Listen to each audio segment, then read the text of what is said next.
আসসালামু আলাইকুম। জয়নাল মুসাফির বলছিলাম। এর আগে আলহামদুলিল্লাহ পাহাড়ে অনেকবারই গিয়েছি।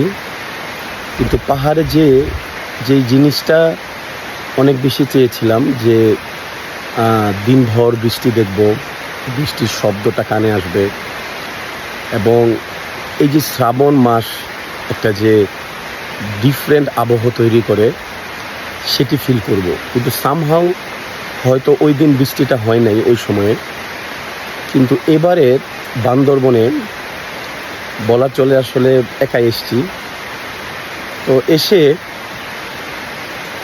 ঠিক যে জিনিসটা খুঁজেছিলাম সেটাই পেয়েছি, যে ঝুমঘর থেকে বৃষ্টি দেখা।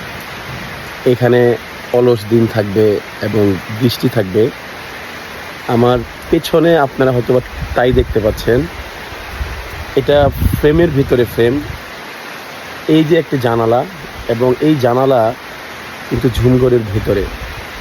এই ভেতর থেকে প্রকৃতির একটি অসামান্য সৌন্দর্য, একই সময়ে মেঘ, বৃষ্টি এবং বৃষ্টির যে শব্দ, সেটি কিন্তু আলহামদুলিল্লাহ উপভোগ করতে পারছি।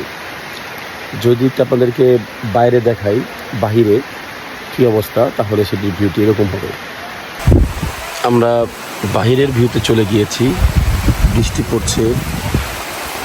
ওটি হচ্ছে আরেকটি ঝুমঘর পাহাড়ের উপর, এটি আরেকটি, আর এই হচ্ছে আমার।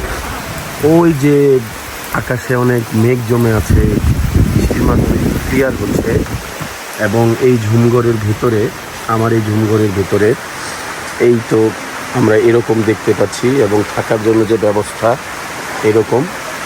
এটি হচ্ছে ঝুমঘরের ভেতরে। সেই ভেতর থেকে আমরা এই ফ্রেমের ভিতরে ফ্রেম এবং বৃষ্টি অবলোকন করছি আলহামদুলিল্লাহ।